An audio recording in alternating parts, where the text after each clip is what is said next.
Wander Wealthy Podcast, episode 212. Welcome back to another episode of the Wander Wealthy Podcast. If you're new here, my name is Tess Wicks. I am your host for this show. I'm the founder of Wander Wealthy and business coach for the money coaches of the world, and you are in the right place if you happen to be a coach and talk about the topic of money. I am so excited that you're here. Today, we have a fun episode in store for you because we're going to talk about the scariest part of the sales call. Ooh. That's right. Okay. Was that a little too much? Probably. Before we dig into this week's topic, I just have to take a second to acknowledge my current Wealthy Coach Blueprint clients. We are on just about the final week of this winter round of the Wealthy Coach Blueprint, and it has been phenomenal to say the least. They are doing so much amazing work, some getting their first ever clients in the door, generating a 10K month for the first time, and also just moving through, let's be frank, the fear and discomfort of building a business. And if you've been trying to build a business or you've done it before and you're kind of at this midway point or this stuck point, then you know that it's not always easy. It's not always sunshine and rainbows. And it's been so fun to see them come together, support each other, and also for me to be able to offer any lessons learned, insight, and just personal experience. And I think at the end of the day, what's really helpful when you are going through it, right? When you're facing the discomfort, when you're facing the fear, when you're working through your own internal limitations, is to know that you're not alone in this and that you're not the only one who struggles or who, has these feelings of being unworthy, or is anyone really going to pay for this? Or can I really build a business doing this work? It's helpful to hear from the stories of others and to be part of a community. And that is what we've grown and fostered in the Wealthy Coach Blueprint. And I couldn't be more happy and grateful and honored to be a part of each one of these coaches' journeys. So, little love note to you all out there who are listening. Thank you for being a part of my journey and going through the blueprint and impacting my life in a way that now I get to see you go out and impact so many lives. And that is what we call the ripple effect. So if you're interested in the blueprint, the next group round won't actually be launching until the summer of 2021. Here we are, it's happening. But you can jump on the waitlist by going to wanderwealthy.com/apply. If you have questions about how you might be able to work with me sooner than that, please do reach out at Tess_Wicks on Instagram, and you can just say, quote, blueprint. That is enough for me to know that you've heard this and you want to chat about opportunities. Or you can send me an email if you're not on Instagram. Send me an email, tess@wanderwealthy.com. Same thing, quote, blueprint. That'll be enough to kickstart our conversation and talk about what other ways we might be able to work together. I have just 5 spots left for one-on-one coaching with me, and I have a handful of opportunities to do a 90-minute intensive. So if you're looking for, just a handful of questions to get answered and you really want to work on refining and developing your coaching framework and marketing and selling it with ease, an intensive might be a good place for you. If you're new or you're really looking for longer term support, then full-on one-on-one coaching might be a good fit. So I invite you to reach out. Let's chat about it. We can talk about what all of that might look like for you. If you will be a good fit, I will be open and honest with you about that and what route would be the most appropriate for you. And I am so excited to connect. So at Tess_Wicks on Instagram or Tess@wanderwealthy.com, just say blueprint. Otherwise, if you want to join us for the next round of the group version of the Wealthy Coach Blueprint, you can head to wanderwealthy.com/apply to jump on the waitlist. All right. So that's our advertorial for today. But now I want to talk about the scariest part of the sales call. So I think everyone knows what I'm referring to, but if not, let's be frank. We're talking about getting to the price point. And I've mentioned in the past a handful of different mistakes that I've seen or heard about and personally have made from coaches going through the sales call, basically mistakes they make in the sales call, either things they do that I wouldn't recommend or things they don't do that I'm like, how could you not do that? And I've made these mistakes too. So you're definitely not, this is no place for blame or shame. It's really just about saying, hey, here's some things that we might be doing wrong. Let's talk about how we can fix them. But now I just want to hone in on what I call the scariest part of the sales call, because that's what I hear time and time again is like, once it gets to talking about the price, that's where so many of my clients feel like they really lose steam. So I want to offer a handful of tips that I think are going to help you in navigating this part of the sales conversation that for sure have helped me. I have done hundreds of sales calls at this point, and honestly, I'm at a point where I really enjoy it, but not because, I didn't make mistakes in the past and I didn't have sales calls that went way off the rails, but because I just, with experience, found ways to tweak and get a little bit better and better each time. And sometimes a really good sales call doesn't always end up in a sale either. And so it's also just reminding yourself to give yourself grace to know that this is something that you will improve upon. And you'll also change the way that you approach sales calls from mental standpoint, but also from a logistical standpoint, like how you handle them. So just a little, some words of encouragement for you. It does get better. It does get easier, and you will find your groove and you will hit your stride. But sometimes it just takes practice and learning how to navigate the objections or the people who try to take it, off script and just like take advantage of having you on the phone and anything else in between. But let's talk about what happens when you get to the price. So a majority of people who are doing sales calls usually are doing them from a place of not having communicated the price on the front end. So someone is signing up for a sales call first to see if you're going to be a good fit for them as a coach, but also you're seeing if they will be a good fit as a client. And that is really important as the coach, is to make sure that you really are only taking on people that you can help and that you sense are equally as invested and committed to getting the results that they ultimately want by utilizing your process. Because when you just end up saying yes to everyone, it doesn't actually end up that great. Like, yeah, maybe you end up making money, but then you recognize that how you do your coaching isn't a good fit for their personality or for the actual logistics of their finances or whatever that looks like. So the sales call is really there to kind of weed out, and you can obviously pre-weed out people, and that's what we do inside of the Blueprint by creating our sales page. But if you don't get to that point, then the sales call is where you further kind of weed out who's going to be a good fit and who, probably shouldn't move forward. Because even if you get money, if you don't get results, then that's really how you will ultimately determine your success. You'll never feel good getting paid money and then not being able to help someone get results. So just remember that. It's always much better to make sure that they're going to be a good fit. Okay, but what happens a lot of times is most people aren't going to share their price on the front end. And there are some pros and cons to doing this, and that's, probably a conversation for another day. Please send me a message if you want to hear more about like whether to put your price out there or not. I think I've talked about this in a Q&A episode before, but would happy to have a longer conversation about it. But when we're talking about actually getting to the point of stating the price, assuming the client doesn't know the price before then, that's where I hear from a lot of individuals just saying that they kind of freeze up, they really lose the momentum of the call. And a lot of times it's because of their own internalized fear around that point. So there's a handful of things that I want to share that I think will make this portion of the call easier and more seamless. And the very first thing is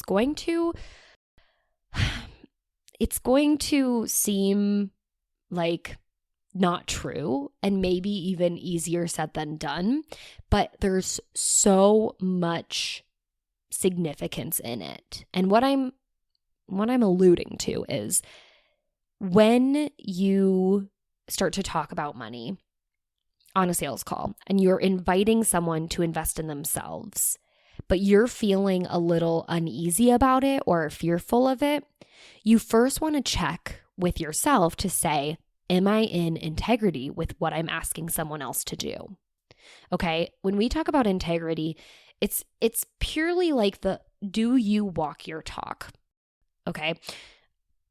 First and foremost, there's the integrity of like, if you're offering money coaching, you don't have to have your finances do not have to be pristine. You do not have to have it all figured out. You don't have to claim to have it all figured out. But you should be in integrity with the fact that you can be a work in progress and you're actively and diligently working on it. You are treating yourself as your first and your most vital client.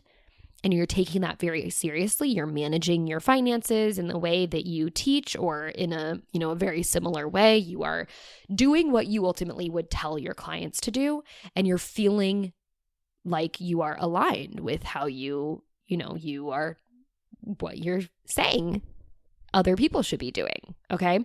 When you're not, that's when you start feeling like there's no better way to say this. It's kind of like that two-faced idea, right? You're telling people one thing, but then you're not doing it yourself. And sometimes that is the case, right? Because when you have an alternative perspective on things, you can see other people's finances. It's much more clear what you can see in terms of what they're doing right and what they're doing wrong. So it's easier to say, hey, this is definitely what you should do. And that's where you get into like the do as I say, not as I do. But it's also equally as important to still be taking your own medicine and doing what you need to be doing. So that's on one end of the spectrum, is like, yes, you need to make sure you're in integrity there. The other aspect, especially when it comes to the pricing discussion, is you're asking someone to invest in their future, right? By signing up to work with you to walk through the ins and outs of their finances, to kind of come clean and talk about what they're struggling with, what they're worried about, how they can reach their goals and get that support and accountability. And oftentimes I find that those who struggle the most with asking for the investment are the ones who don't invest themselves. So this is kind of like a hard pill to swallow, but a lot of people will say, hey, I feel like bad asking people to invest in working with me when I've never hired a financial coach before either. And it's not necessarily that you need to hire a financial coach, but I do think there is something to say about seeking out the help that you need help with, and being willing to invest in your own future, whether that be financial future or something else. But investing in your own growth and development, just like you're asking your clients. Because I never invested in my own financial coach. Now, more recently, I've invested in a financial advisor because I have a very complicated cross-border financial planning scenario with a foreign husband living, both of us being expats in a foreign country and me being a US citizen. But that's a conversation for another day. But having made that investment really made me feel like, oh my gosh, this is why investing in people to help with our finances is so important.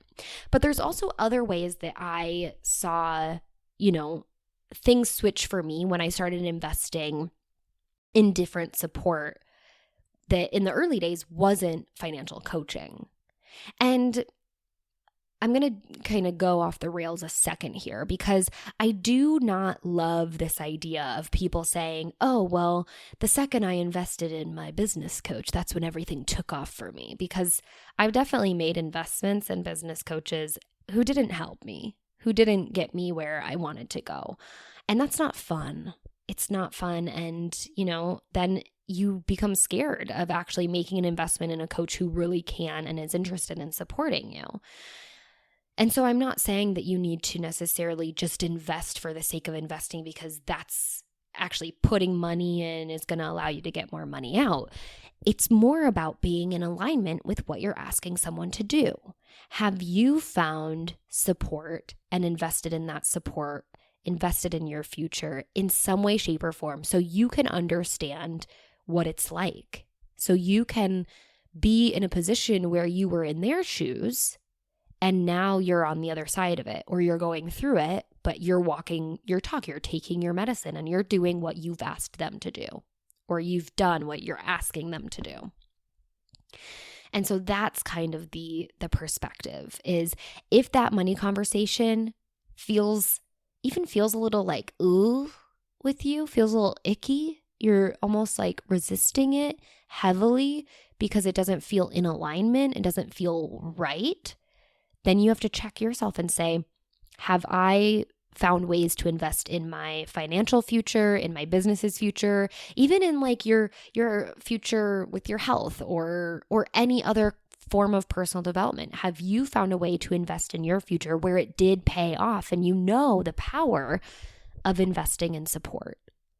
Because again, that's what you're asking someone else to do. And there is power in investing support. And sometimes you have to see that for yourself so you can know how much of an impact you're really going to have on your clients. Okay, so that's the first thing. Check your integrity. Are you being in integrity with yourself and what you're asking of your clients? The second thing, so if we're in integrity, I mean, you can still get hung up here and it's just part of it, right? It gets easier, but it's the growing pains. And the second thing is keeping the momentum high in this conversation, because I'm guessing if you've gotten to the point of the pricing and you're starting to recognize a shift in power dynamic or a shift in just emotion and feel on the call, then you might be mirroring to the client what you're anticipating them to say or feel. And a lot of times it's because we've had these experiences in the past. The call was going great and then right? And I'm going to share two pieces of advice here when it comes to this kind of situation.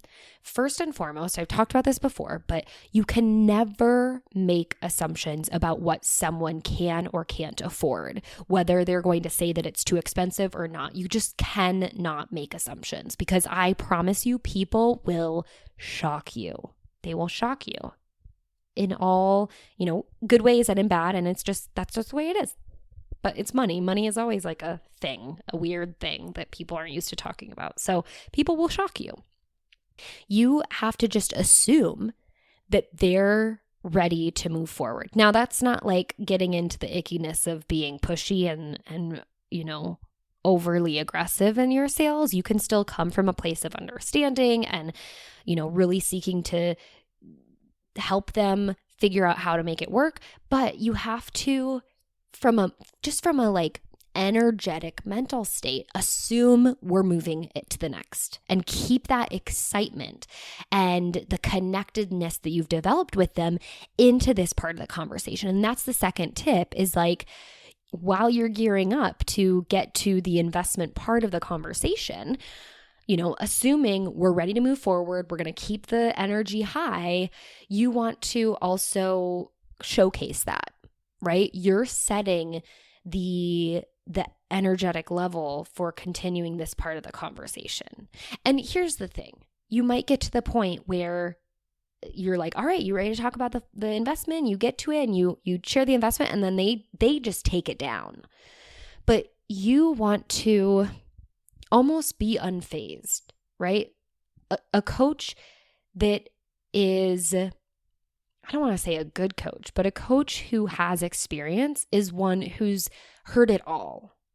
And even if you've not heard it all, you can come from a place of no judgment, right? Because whether they choose to work with you or not, that's not on you.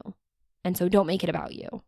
Always seek to understand, and you can still maintain a positive and high energy kind of feel in the conversation while helping them work through their own objection on whether they're able or willing to invest in that at that price level with you.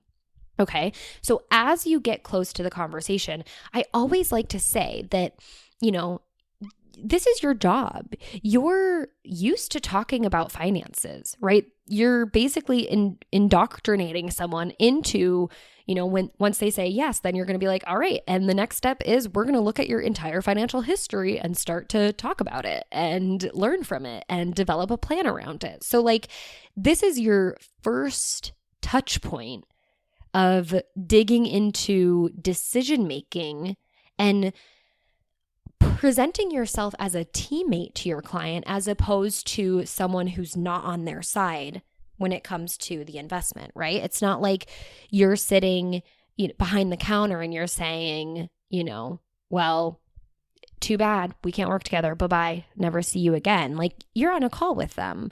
And so when you come up to the part of the conversation, you should be just as excited and almost take it under your wing, that where you're getting to this point and you're like, hey, are you ready to talk about the thing that you're probably a little nervous to talk about? I'm super excited to talk about because this is my job and I'm ready to help you figure out how we're going to make this work, right? You want to be on their team, which is what I assume, especially if you have like a high energy conversation where you're really connecting and then you start to feel them taper off.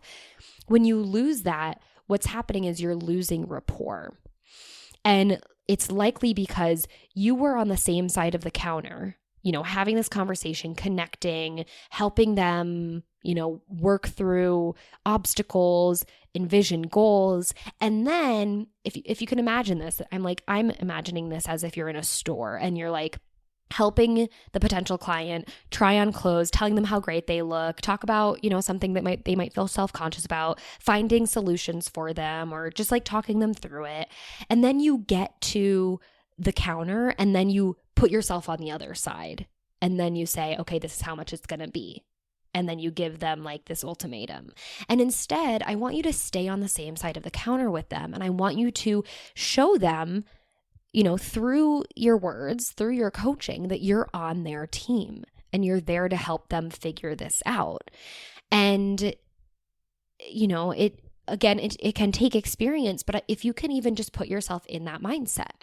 So some things that I love to do is break down the tension right away when we get to that part of the conversation, and sometimes even before it. If I am, gauging my potential clients' commitment to working through their obstacles and overcoming, some of the things that they might have shared with me in order to achieve their goals, and I'm really trying to understand, like, how committed are you? Are you at a level 10? And they tell me, well, I don't know. And I typically am like, okay, why? What puts you not at a level 10? What is keeping you held up? And if they say something like, well, I want to make sure I can afford this. Like, I really want to work with you, but I also need to figure out if I can make this work. Then I go there. I say, hey, that is understandable. I know that can be nerve-wracking. We're definitely going to talk about that. Don't you worry. Like, I am ready to help figure out what's going to work best for you. And we carry on the conversation. And as we get to the investment part, then I say, hey, are you ready? Let's talk about the investment. Are you ready for this? Let's talk about what it's going to take and make sure that we can make it work together. And then we lead into the investment. And then I say, hey, this is how much it's to work with me. And then I let them take their moment to really think about it, because that's what a coach does. A coach says, I'm going to be on your team.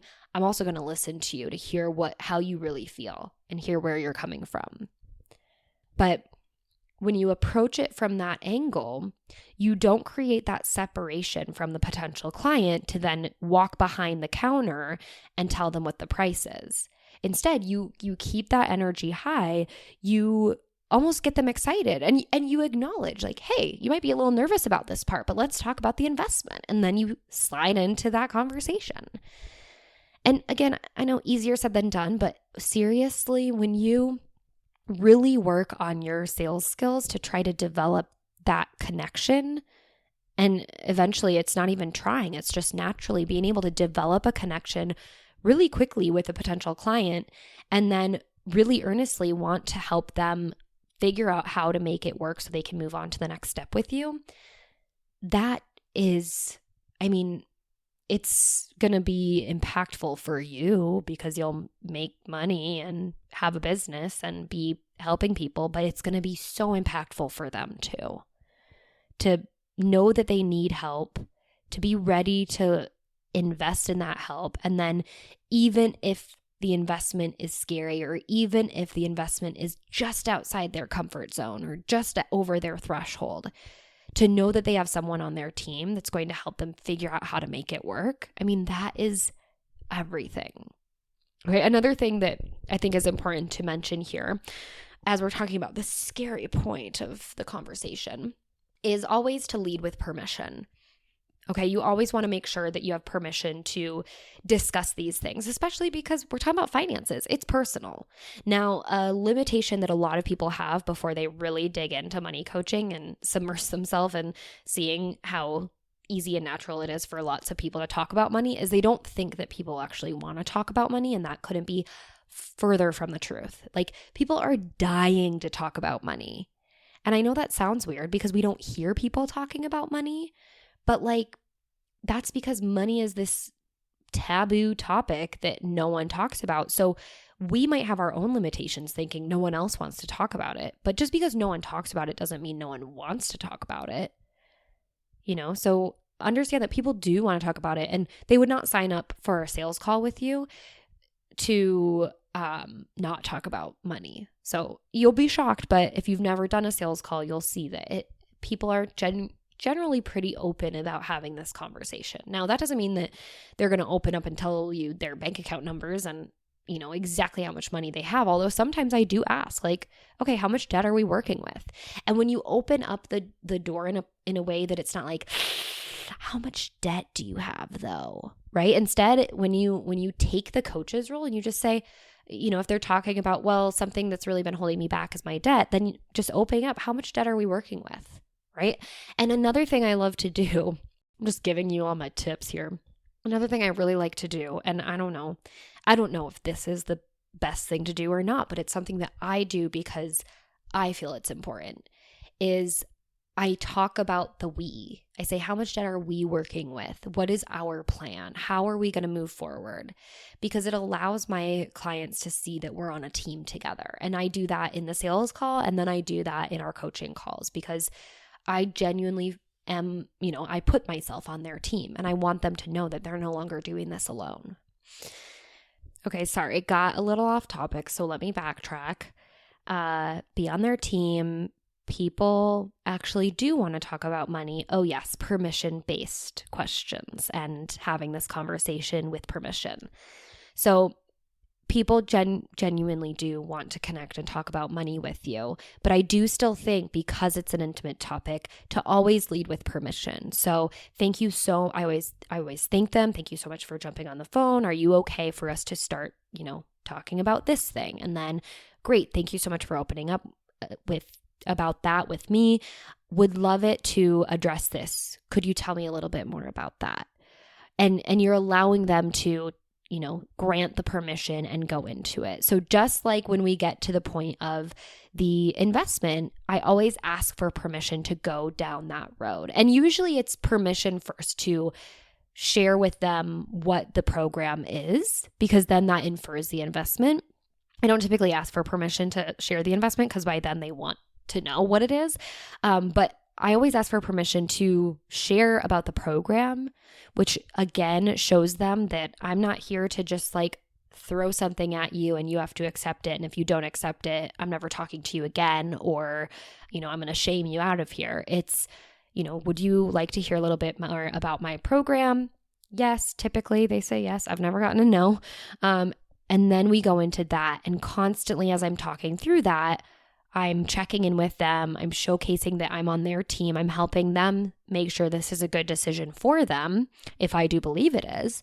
And then once we get to, again, that price point, usually I'm checking in on their commitment level. And if I notice any resistance where they're already anticipating it's going to be about the price, we address that. We address that full on, so that when we get to the price, they know that, hey, I know how you're already feeling about this. So let's talk about it. Let's talk about the elephant in the room. Let's talk about what, might be the most important thing for you around making this decision. And then let's talk about how we're going to figure it out if you're really as committed as you say you are. And, that's not to say like, if you're really as committed, you will pay this. It's, if you're really as committed, I want to work with you to see how we could make this work. And we go from there. Okay, the last thing when it comes to this scary part of the conversation, and the last tip I'll leave you with, is being willing to ask your client, once you deliver the price point, is to check in. Again, you're on their team. You want to gauge, how they feel, where they're at. And so just by checking in and saying, how does that feel? Right? And allowing them to see that having a conversation about price isn't something that you're going to take seriously or personally. Sorry, not seriously, that you're going to take personally. And even if you do, because I think that's part of the growing pains of entrepreneurship, is sometimes you take things personally and you just have to remember, like, this isn't about me, right? It's not about your worthiness or whether you're good enough. It's about your client in this moment. So instead of like being afraid to ask how it feels or what what their initial thoughts are, go in, because this is their opportunity to process a decision and you're there to help them make the decision. And yeah, you want them to say yes, but you're also a human being and a caring human being. You wouldn't be doing this work if you didn't want the best for your client. So if it really isn't going to work, you'll figure out, okay, what are the next steps? When do we follow up? What is the game plan? Or, oh, you need to think about it? Okay, let's make a game plan for when we're going to reconnect. Or you need to check in with your spouse? Same thing. Or, oh, you want to sign up now? Okay, let's get it going. Let's make it happen. Okay? And if you ask them how they feel and they're like, oh, I'm a little nervous, then be willing to ask the next question. Is this something that you can make happen? Is this something that you can do? Is this something you can do now? Is this something you want to do now? And then go down that road. But again, it's not about you. It's entirely about them. And you really just want to stay on the same side of the counter with them so that they know that you care and you're there to help. And this is the first opportunity to showcase how you can coach them through a financial decision. So be willing to go there. Okay? If you have more questions, I'd love to hear them. You can send them to me at Tess_Wicks on Instagram or Tess@wanderwealthy.com. Would love to talk more and share more tips and tricks and ideas and approaches when it comes to sales in general. And I'd love to know what you're curious about or where you're struggling. So reach out to me on either mechanism. That's not the right word. On either channel. And if you want to check out the show notes of this week's episode, you can head to wanderwealthypodcast.com/podcast/episode 212. And if you're interested in taking the next step in your money coaching business, I do have a few more openings for one-on-one coaching where we can work intimately to take you through the Wealthy Coach Blueprint together so that you can refine your niche, build out your life-changing coaching program and framework, and market and sell it with ease. Take on my marketing plan and implement it so that you can feel and see that your business is growing and building and becoming booked out too. So if you're interested, you can, again, send me a message on Instagram at Tess_Wicks or an email, Tess@wanderwealthy.com, and just say the word blueprint. I will know. I will take the next step to engage, see what's going on with you, where you're at, if we want to jump on a call or what the next step would be. And I have one-on-one longer-term coaching. I also have some intensives if that seems like a better fit.